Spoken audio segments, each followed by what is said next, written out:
Merci Seigneur de cette matinée. Merci, oh Dieu, car tu nous as parlé par ta parole. Tu veux tous nous guider. Merci, merci, merci. Viens dans nos cœurs, tu es notre bonheur. Reste dans nos cœurs, donne-nous ta douceur.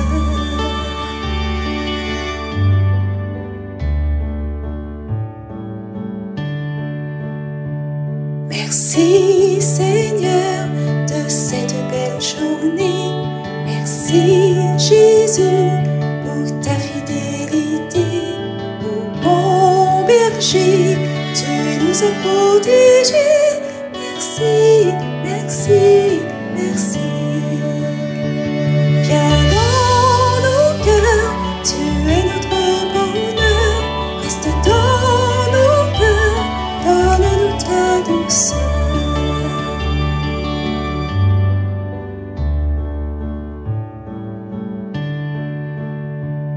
Merci Seigneur pour la semaine passée.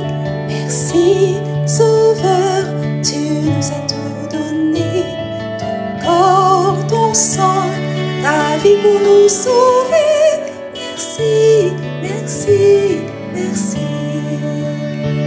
Viens dans nos cœurs, tu es notre bonheur. Reste dans nos cœurs, donne-nous ta douceur. Merci Seigneur de nous avoir créés. Merci, oh Dieu, car tu nous as comblés de tes merveilles, de toutes tes bontés. Merci, merci, merci. Viens dans nos cœurs, tu es notre bonheur. Reste dans nos cœurs, donne-nous ta douceur.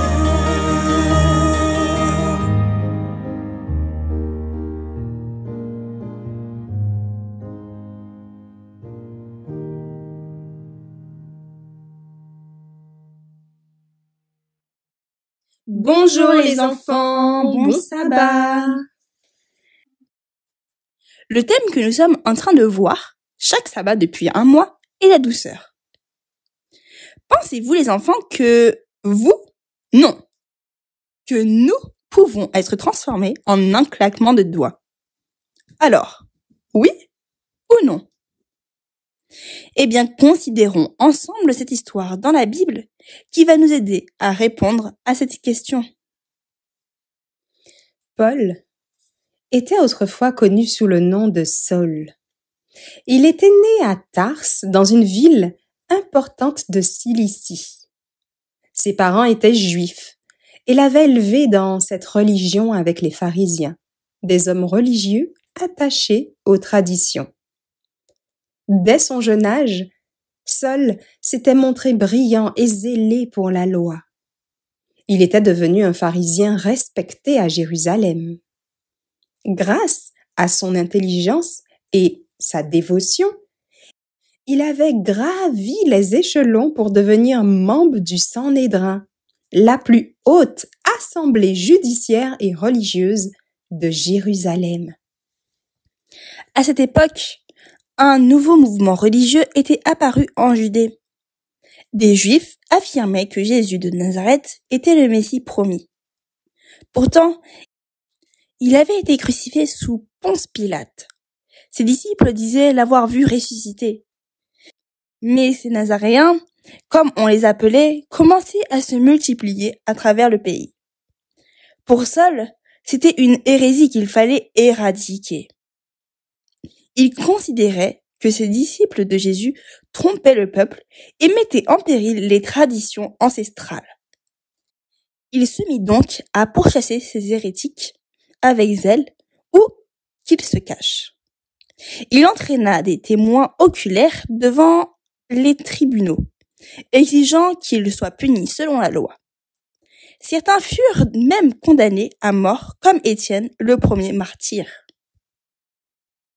Un jour, Alors qu'il se rendait à Damas, muni de lettres d'autorisation du grand prêtre pour arrêter et ramener à Jérusalem tous les disciples de la secte de Jésus qu'il pouvait trouver, quelque chose d'extraordinaire se produisait.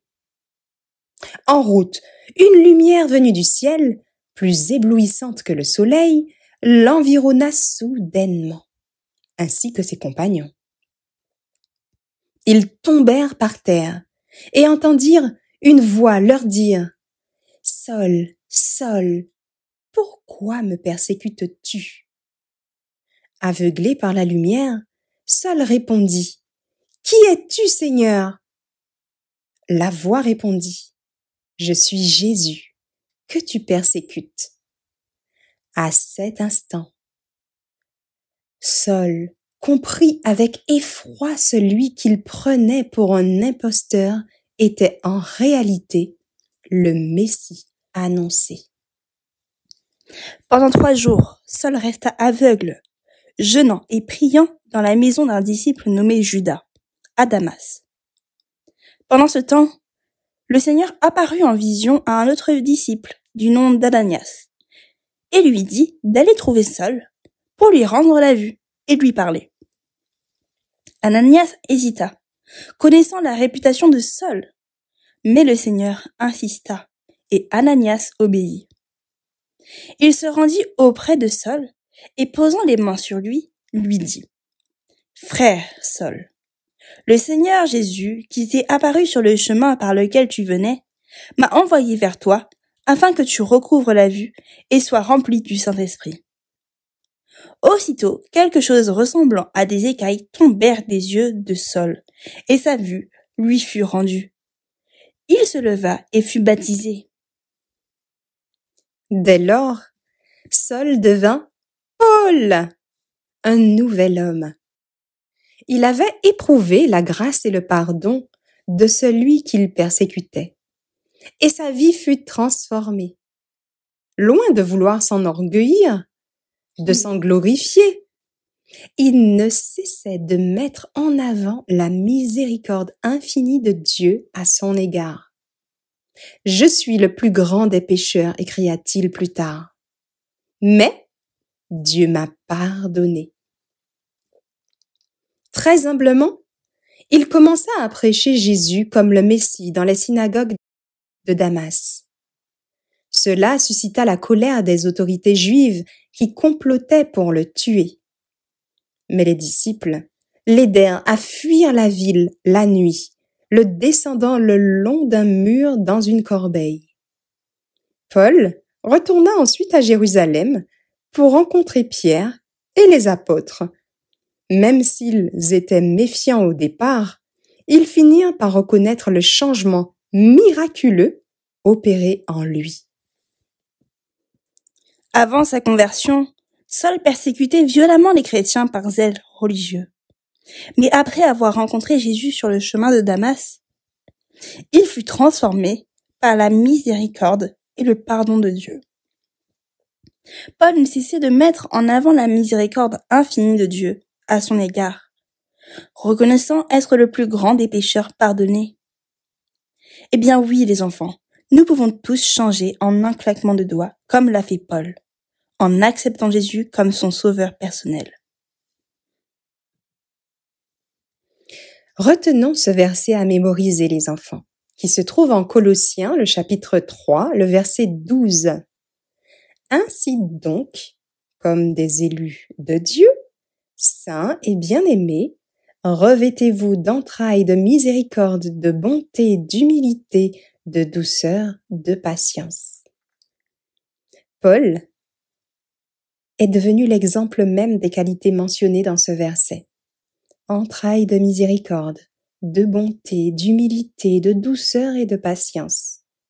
Il a témoigné avec compassion l'amour de Dieu. Cette histoire illustre parfaitement la mise en application concrète de ce verset dans une vie transformée par la grâce de Dieu. Répétons-le ensemble. Ainsi donc, comme des élus de Dieu, saints et bien-aimés, revêtez-vous d'entrailles de miséricorde, de bonté, d'humilité, de douceur, de patience. Amen. Amen. Prions ensemble.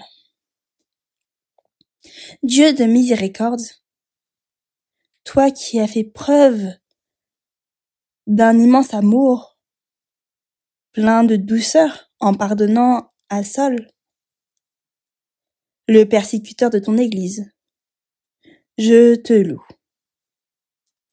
Tu as transformé ce cœur, rempli de haine, en un cœur débordant d'amour. Apprends-nous à faire preuve de la même douceur que tu as eue envers Paul.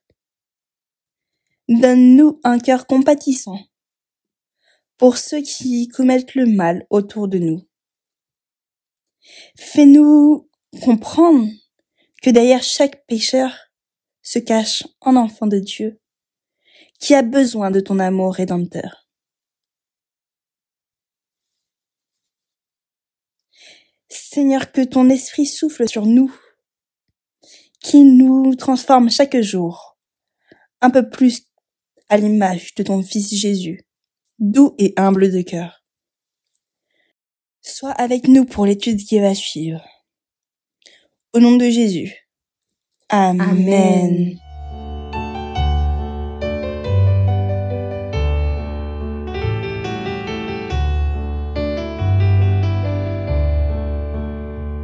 Merci Seigneur de cette matinée. Merci, ô Dieu, car tu nous as parlé par ta parole. Tu veux tous nous guider. Merci, merci, merci. Viens dans nos cœurs, tu es notre bonheur. Reste dans nos cœurs, donne-nous ta douceur.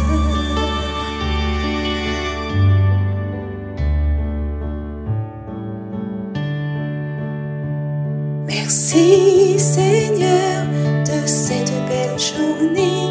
Merci Jésus pour ta fidélité. Ô bon berger, tu nous as protégés. Merci, merci, merci. Viens dans nos cœurs, tu es notre bonheur. Reste dans nos cœurs, donne-nous ta douceur.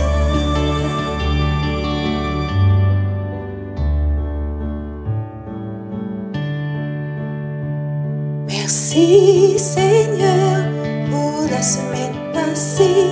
Merci Sauveur, tu nous as tout donné. Ton corps, ton sang, ta vie pour nous sauver. Merci, merci, merci. Viens dans nos cœurs, tu es notre bonheur. Reste dans nos cœurs, donne-nous ta douceur. Merci Seigneur de nous avoir créés.